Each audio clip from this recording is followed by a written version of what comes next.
There is a town where you are not allowed to die, not as a metaphor, not as a dark joke, as a policy. If you are terminally ill in Longyearbyen, Norway, you are put on a plane to the mainland. The town will not accept your death. It will not bury you. And if you have the audacity to die before they get you on that flight, your body will be flown out anyway, because this place, sitting 78 degrees north of the equator and roughly 1,300 kilometers from the North Pole, cannot hold the dead. The reason isn't religious, it isn't bureaucratic, it is far stranger than either.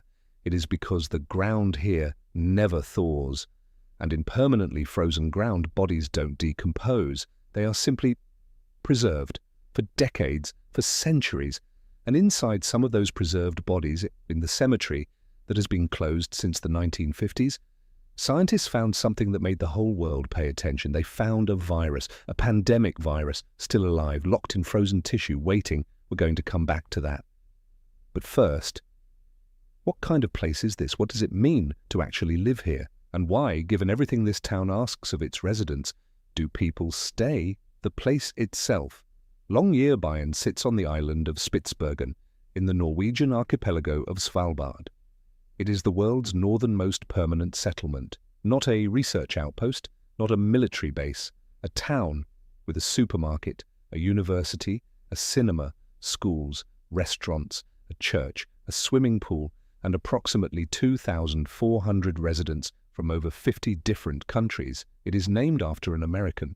John Monroe Longyear was a coal mining entrepreneur from Michigan who arrived in 1906, saw the mineral potential of these Arctic mountains, and founded the Arctic Coal Company. The town that grew up around his mines took his name, Longyear's town, Longyearbyen. The geography is extraordinary. 60% of Svalbard is covered by glaciers. The landscape is what people imagine another planet looks like before they've actually seen one. Vast, silent, coloured in ochres and whites, and the deep blue of ice with mountain ridges that drop straight into fjords and polar bears moving through the snow like slow, patient gods. Here is the detail that recalibrates everything else about this place. Longyearbyen is warming faster than virtually anywhere else on Earth, not slightly faster. The town is heating at roughly 5 to 6 times the global average. A place that the world built its assumptions about on the permanence of ice and frozen ground is now watching those assumptions dissolve, literally, around it. But we will get there. Let's start with the rules that shouldn't exist. Every piece of content about Longyearbyen leads with the no dying rule, and almost all of it gets it slightly wrong. Here is the precise truth. There is no law that formally criminalizes dying in Longyearbyen. What there is a cemetery that has been closed to new burials since the 1950s, and a deeply ingrained local practice. If you are going to die, you are sent to the mainland. The distinction matters, not because the outcome is different, but because understanding why they started doing this reveals something genuinely unsettling about this place. In October 1918, a ship sailed north from Norway carrying 7 young men, all between 18 and 29 years old, heading for new jobs in the coal mines of Svalbard. During the voyage, they contracted the Spanish flu. By the time the ship arrived, the men were dying. The Spanish flu was so contagious, so lethal, that the town decided to burn the dead men's clothes and bedding immediately. The ground was already frozen solid in the late autumn, so getting the bodies into the earth required dynamite. The coffins were blasted into the permafrost. They stayed there, frozen, for decades. In the 1950s, researchers checked the cemetery and found something that should have been impossible. The bodies hadn't decomposed at all. They were preserved with a completeness that turned the graveyard into something closer to a freezer. And then the scientists found something far worse than mere preservation. The virus that had killed those 7 men, the H1N1 influenza that would go on to kill between 50 and 100 million people worldwide, was still present in the frozen tissue, still potentially viable, still there, waiting in the ice beneath the white wooden crosses on a hillside in the Arctic. In 1997 and 1998, a team of Scientists from 4 countries came to Longyearbyen specifically to exhume those bodies and extract genetic material from the virus. The goal was to sequence the genome of the 1918 flu, a pathogen that had never been properly studied before modern virology existed, and for which, even today, no specific treatment was ever developed.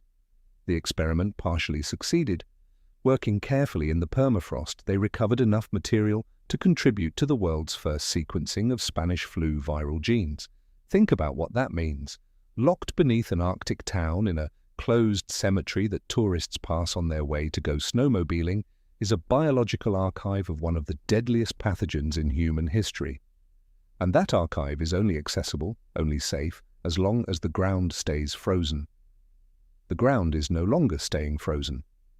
That is why the policy exists. That is why when residents of Longyearbyen reach the end of their lives, they are gently, firmly put on a plane. Not because dying is illegal, because what happens after death in this specific piece of frozen earth is genuinely dangerous. And for the same reason, in a hospital delivery ward, limited emergency medical infrastructure, pregnant women are advised to leave for the mainland weeks before their due date. Births happen on the Norwegian mainland. The town does not register them. You cannot be born here. You cannot be buried here. Your beginning and your ending both happen somewhere else. Longyearbyen only gets the middle. The wildest immigration policy on Earth. Here is the part almost nobody explains properly. Svalbard is Norwegian territory, but it operates under a 1920 international treaty, the Svalbard Treaty, signed in Paris by the victorious powers of World War I, which contains a condition so unusual that it has no parallel anywhere else in the world. Every signatory nation has equal rights to live and work there. No visa required, no work permit, no residency application. This means that right now, a citizen of any of the 46 signatory countries, which includes India, Japan, Saudi Arabia, the United States, and dozens of others, can pack a bag and move to Longyearbyen. No paperwork, no interview, no queue. You just arrive. There is, however, a catch, a very serious one. Norway's social welfare system, the most generous in the world, does not apply in Svalbard.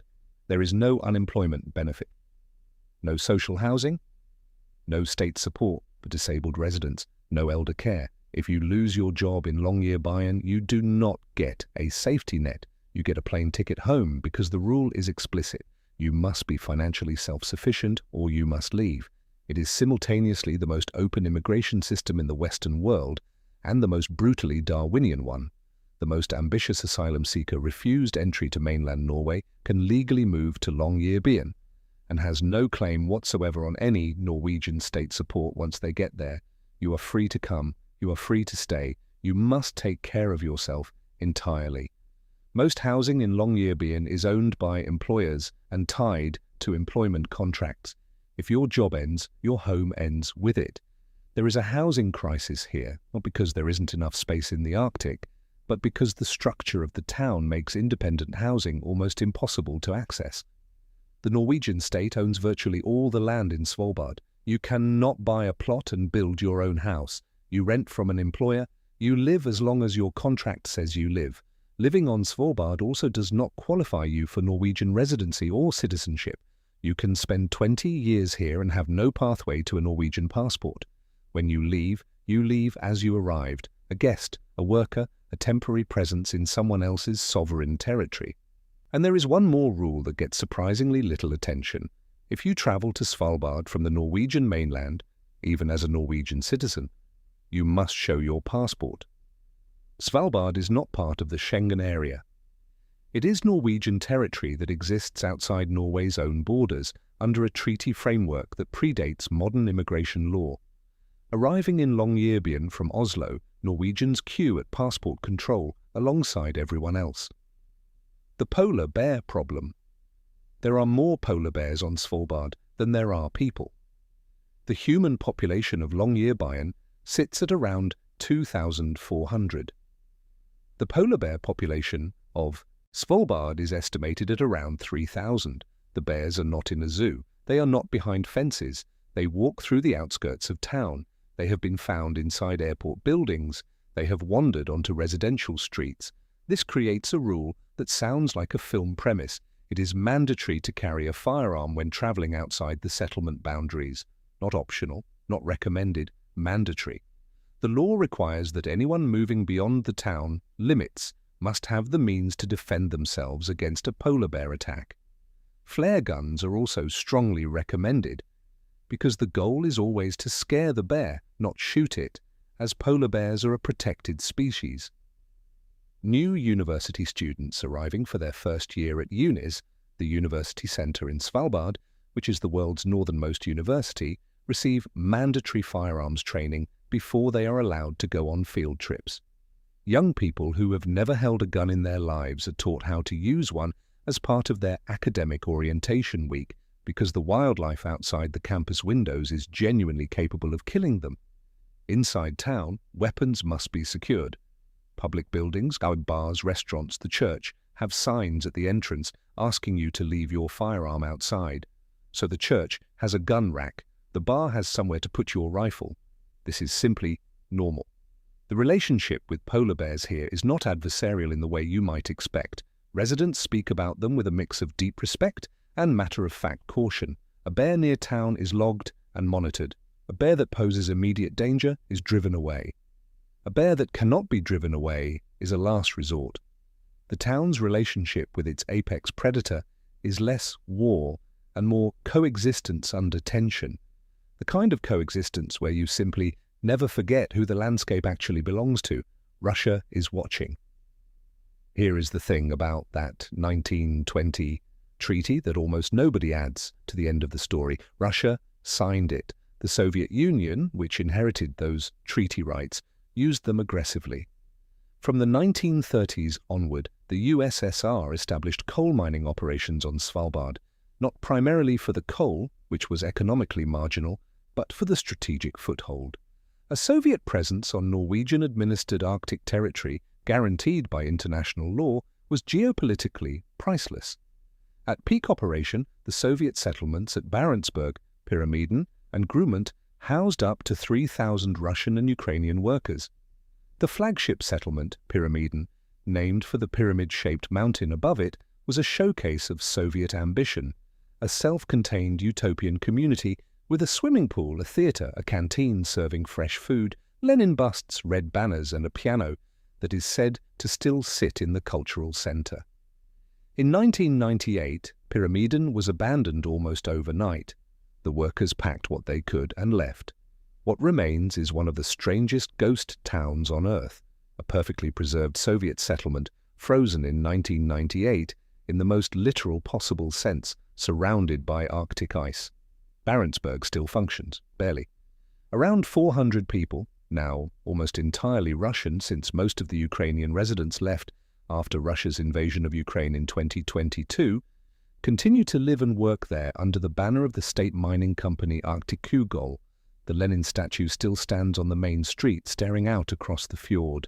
On Victory Day, the Russian national holiday commemorating defeat of Germany in World War II, Barentsburg holds a miniature military parade.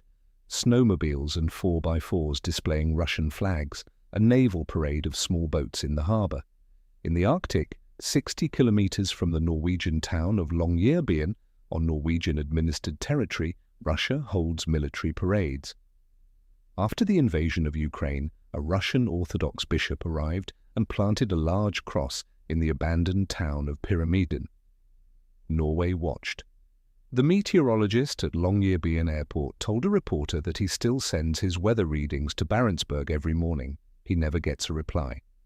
A Russian Defense Ministry analysis listed Norway's Svalbard policy as a potential risk of war with NATO.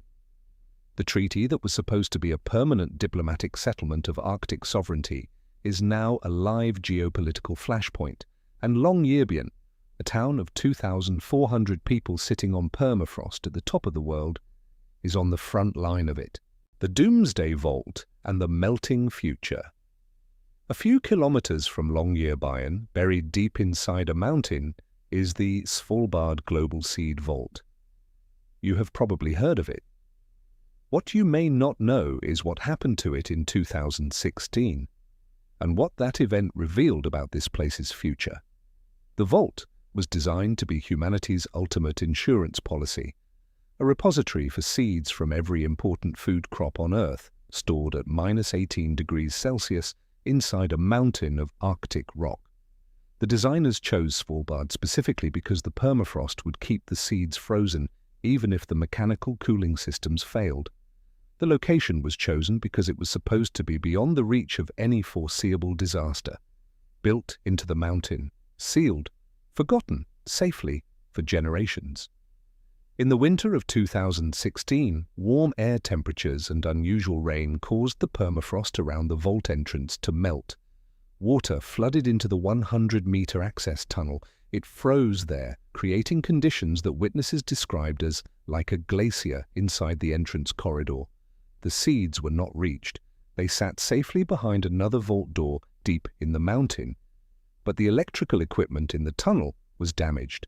The Norwegian government launched a $13 million emergency renovation to waterproof the tunnel, move electrical equipment, and build drainage channels into the mountainside. The person responsible for the vault told the press, "It was not in our plans to think that the permafrost would not be there. The vault was supposed to operate without the help of humans. Now they watch it around the clock."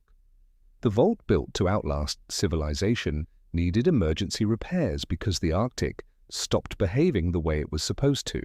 The safety deposit box for humanity's food supply is being maintained with plumbing patches and pumps. Meanwhile, in Longyearbyen itself, the melting permafrost has caused roads to buckle. Buildings are sinking. Many sit on small wooden stilts because deep foundations can't be driven into ground that moves. Landslides have increased. On the night of December 19, 2015, an avalanche came down from the mountains above the town and struck a row of residential homes. A man and a child were killed in their beds. It was the middle of the night. Nobody heard it coming. 2 years later, in 2017, another avalanche struck. The mayor of Longyearbyen told a journalist, "We predict that it's just a matter of time before something happens here again." Up on the hillside, the old cemetery, the closed one with the white wooden crosses and the sealed coffins that contain people killed by Spanish flu, is slowly destabilizing. The thawing permafrost beneath it has begun to heave and shift. The graves are moving. Longyearbyen asks a specific kind of person. It asks someone who can live 4 months in continuous darkness and then 4 months in continuous daylight and find equilibrium in both. Someone who will take their shoes off at the entrance to every pub and restaurant because it's the custom. The floors stay clean, the ice and mud stay outside. Someone who will carry a rifle on a hike, not because they want to, but because the landscape requires it. Someone who will live without the safety net of the most generous welfare state in the world, because the treaty that lets them live here at all was written before welfare states existed. And in exchange for all of that, Longyearbyen offers something that no other place quite does, the genuine sensation of being at the edge. Not the romantic edge of a travel brochure, the real one, where the ground beneath your house is no longer permanent, where the cemetery holds a pandemic pathogen in frozen trust, where a Russian parade happens 60 kilometers away on nominally Norwegian ground, and the meteorologist sends his weather data every morning into silence, where the vault built to outlast everything is being held together with sandbags and prayers, and the people who live above it simply refuse to leave. You can be born somewhere else. You can die somewhere else. Longyearbyen keeps everything in between, and for some people, that is enough.